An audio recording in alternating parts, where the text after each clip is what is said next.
I think that I am not very aware of my tone of voice, and that oftentimes I allow my tone of voice to carry the meaning behind the words that I'm saying rather than saying those words, and want the person to understand what I'm saying by my tone. And I'm wondering how we go from that lack of awareness to a more aware place where we're really checking in with our tone of voice. Because right now, it's really not something I think about very often, even though I know that I'm letting it sort of run away with my emotions. Right. So I think what you're saying is that you're having subliminal awarenesses that, you know what, I'm just letting myself being loose and kind of careless with my tone of voice. And I'm letting myself believe what my mind is saying, the words that I'm saying. But actually my tone is leaking resentment or other emotions. When in my own mind I'm thinking, well, I'm not saying anything that harmful. But actually I'm giving a little bit of judo chops with my tone. Okay. Exactly. Okay. So the answer to your question is to ask it much more often. It needs to become practice, which is, what is my tone of voice like? And you're asking that question throughout the day. And it is a continuous level of maturation.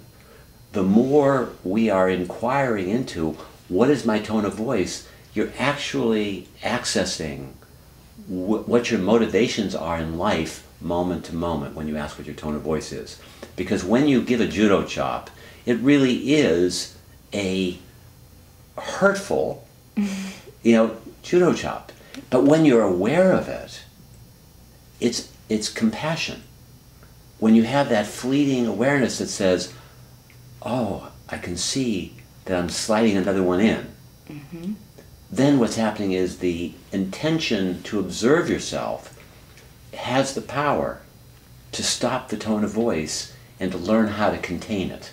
So the first developmental stage really is the awareness of your tone of voice, which you have, but you need to deepen. And then the second one is, I want to contain my tone of voice so that I don't create harm. And this comes from a wish to be more harmless and actually to be kinder. Yes. So can you go inside yourself and say, I want to cultivate a greater awareness of my tone of voice so that I can be a more accountable human being, a kinder human being. And if I'm really upset about something, I want to be straighter and say it in the words too, and not just slide it in the tones. I see that, and I sometimes punish people with my tone of voice. It's my way of sort of saying, you've crossed the line, and I'm pissed off, I'm mad. And then I feel regret after that. And so I do want to be able to, what we said, go and think about that before. And I like the idea of being more harmless, because I don't want to be harmful. Right. Even though sometimes it feels good in the moment, it feels really bad after. Exactly. And that regret is a sign of your best parts of your character, the best parts of your nature, saying, you know what, I really don't feel good when I'm hurting other people. I might get a momentary relief, like I'm retaliating, but it lasts for about a second.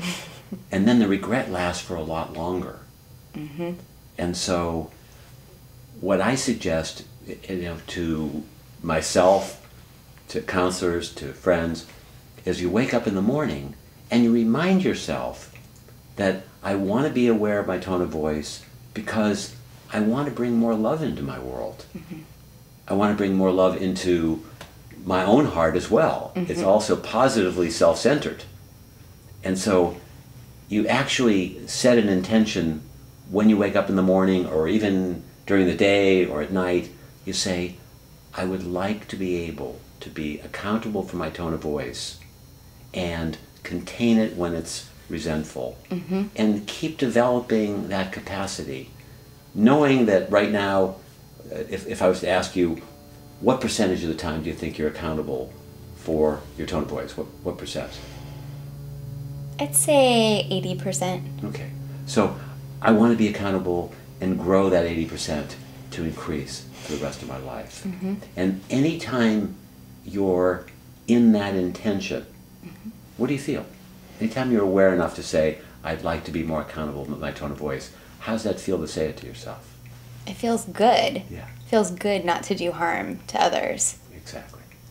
And so that becomes the key thing, is you're actually in your real heart, not just in your emotions, whenever you're supporting that intention.